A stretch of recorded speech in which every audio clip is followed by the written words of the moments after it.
mal que já que está operando na natureza de todos nós, coloca antipatia. Faz com que você olhe para o evangelho e sinta a raiva do evangelho.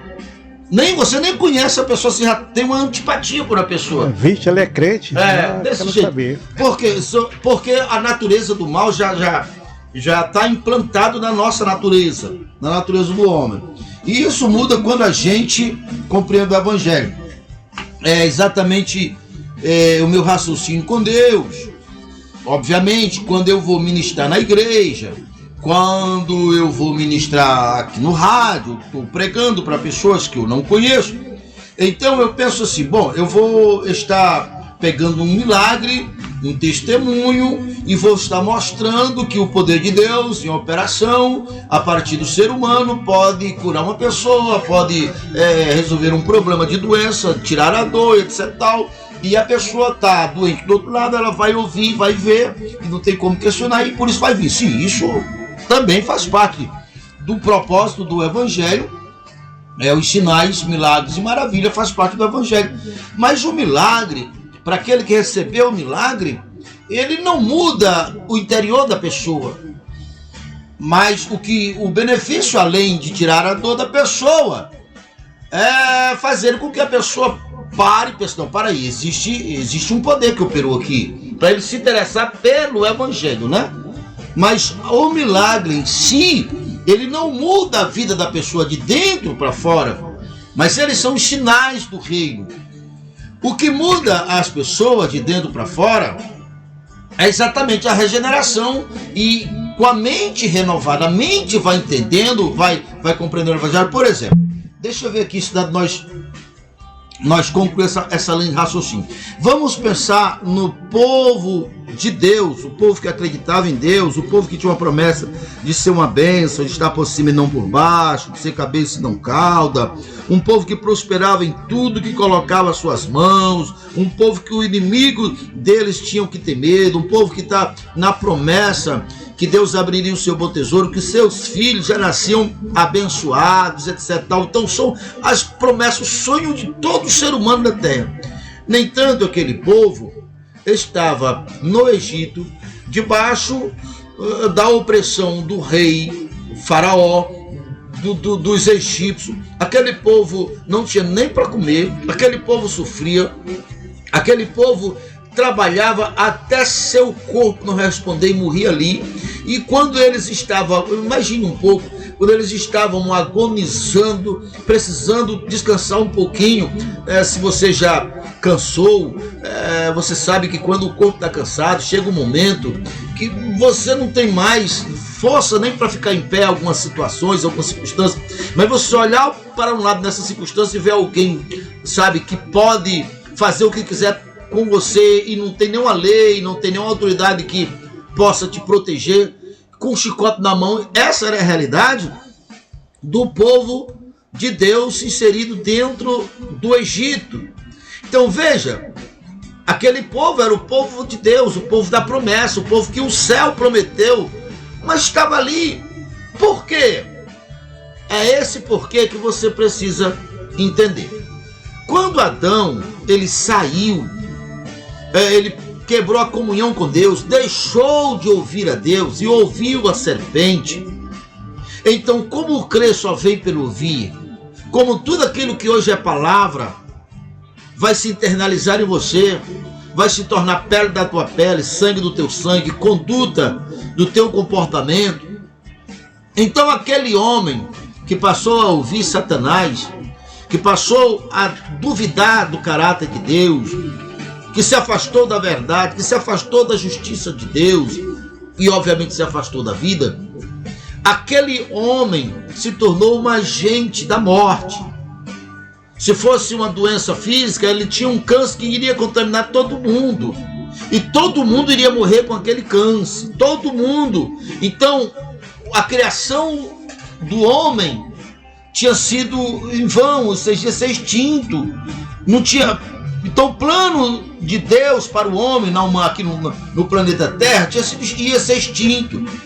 Que por causa disso, Deus, você vê lá em Gênesis 3, que Deus colocou o homem para fora e colocou anjos poderosos para que ele não tivesse acesso novamente à árvore da vida. Veja, não foi que Deus quis puni-lo, e Deus foi perverso pedindo que ele tivesse acesso à árvore da vida. Não, é porque aquele homem, naquele estágio, a princípio misturado, parte boa, parte ruim, porque ele passou a conviver com a ciência do bem e do mal. Aquele homem ali não podia ser eternizado, por isso não podia ter acesso à árvore da vida, que é a revelação, é a comunhão com Deus, para você entender. Então aquele homem ali, ciência do bem, ciência do mal, veja os dois filhos dele, um bom e um ruim, Abel e Caim. Observe aqui a história mostrando o resultado na sua literalidade, a ciência do bem e do mal. Se ele só tivesse ouvido Deus, se nascesse 1 milhão de filhos, nascer todos bons. E essa é a vontade de Deus. Adão, fecundai e povoai a terra. Povoai a terra de quê? De homens bons. Então, a terra cheia de homens bons, seres humanos bons, toda a terra seria igual o jardim, seria igual ao paraíso, porque a terra estava no caos. O paraíso é o modelo ali, era a maquete, digamos assim. Era o plano piloto para a humanidade, para o mundo. Nós entendemos com mais facilidade. Então nasceu agora um homem bom e um homem ruim. E esse homem bom e esse homem ruim é resultante da ciência do bem e do mal. Vamos entendendo. Então, a partir dessas duas naturezas, iria ter competição. Não tem como, iria ter competição. E essa competição prevalecia o mais forte.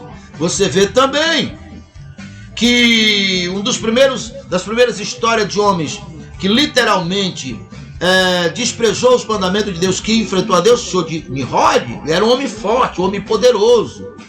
Foi o que fez a Torre de Babel. Vai entendendo isso aqui. Então, por que ele fez a Torre de Babel? E se você for estudar geograficamente o ponto em que ele colocou ali estrategicamente, porque seria uma rota do que naquela época era o comércio, para ele dominar. E ele dominou. Ele dominou com o quê? Com a força. E aí a Bíblia tem registro em Gênesis 6 que o diabo conseguiu. Tem um relato aqui que até hoje são duas linhas teológicas, né? Que os filhos de Deus coabitaram com a filha dos homens. Uns dizem que são anjos, uma linha teológica defende que é anjos que romperam a sua competência e tiveram intimidade com mulheres, e outros têm outra linha. O fato é, desse relacionamento gerou-se gigantes. Por que você acha? Qual é a linhagem que gerou gigante? Deus não. Qual é o propósito? Dominar o mais fraco. Então imagine você viver nessa época que não tinha as leis, não tinha organizações, digamos assim, sociais para proteger os mais fracos. Então imagine você nascer e viver o estado de medo, de opressão, que a sua natureza iria ser, digamos assim, atrofiada e oprimida durante toda a sua vida. Essa é a realidade.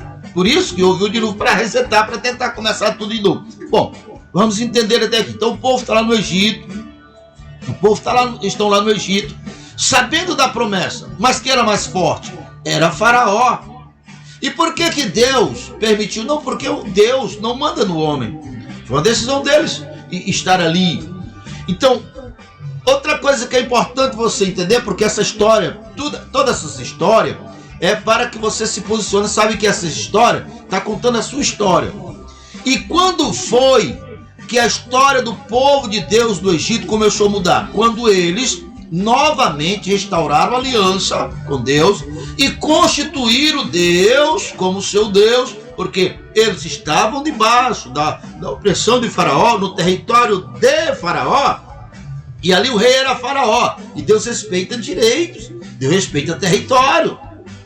Que por isso a realidade deles, em relação à força deles e à força de Faraó, eles estavam ali, oprimidos. Mas quando eles restauraram a aliança com Deus, Agora ele era o povo de Deus, agora Deus tinha direitos legais de atuar. E como foi que Deus começou a atuar?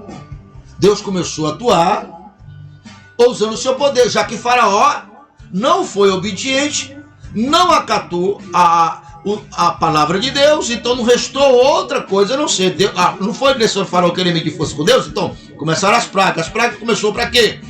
Para proteger o povo, para colocar o povo na posição que Deus tinha dito, por cima e não por baixo, o povo modelo, ser abençoado, etc e tal. Então, você sabe da história das 10 pragas, e a última delas foi os primogênitos. O primogênito que morreu, cada primogênito do Egito, porque estar atacando a próxima geração. E você perceba ali que a ordem foi: coloca o sangue na porta, porque o sangue, a casa que não tiver o sangue, o anjo da morte vai entrar. Então, como os egípcios não colocaram o sangue, na casa que não tinha o sangue, o anjo da morte entrou, mas na casa que tinha o sangue, não entrou. Esse sangue, mais uma vez, aponta para Jesus. Vamos entendendo. Então, o povo ali voltaram para Deus, você sabe da história. O povo saíram de debaixo do governo de Faraó quando atravessou o mar. Só que antes você sabe, Faraó tentou impedir. Você sabe o que aconteceu. Hoje tem registro arqueológico que comprova que essa história é verdade. Se você pesquisar essa mesma história do Egito, a visão do Egito, pelos registros do Egito, você encontra também, para você saber que não é história de carochinha. Vamos lá. Agora o povo estava livre de Faraó, estava do outro lado do mar. O mar vermelho tipifica hoje o batismo, por isso que você tem que ser batizado, que tipifica a morte do velho eu. Vamos lá. Agora o povo estava do outro lado. Mas lembra da natureza, digamos, mística, que começou a partir de Adão? Pois é. Agora o povo estava do outro lado, mas a natureza deles não estava apta para andar, para se relacionar com Deus, para reconhecer o valor da obediência, para reconhecer o valor da justiça, para reconhecer o valor da honestidade, para reconhecer o valor de tudo que era positivo, porque estava ali. Então veja só, agora tinha um processo em curso. Para quê?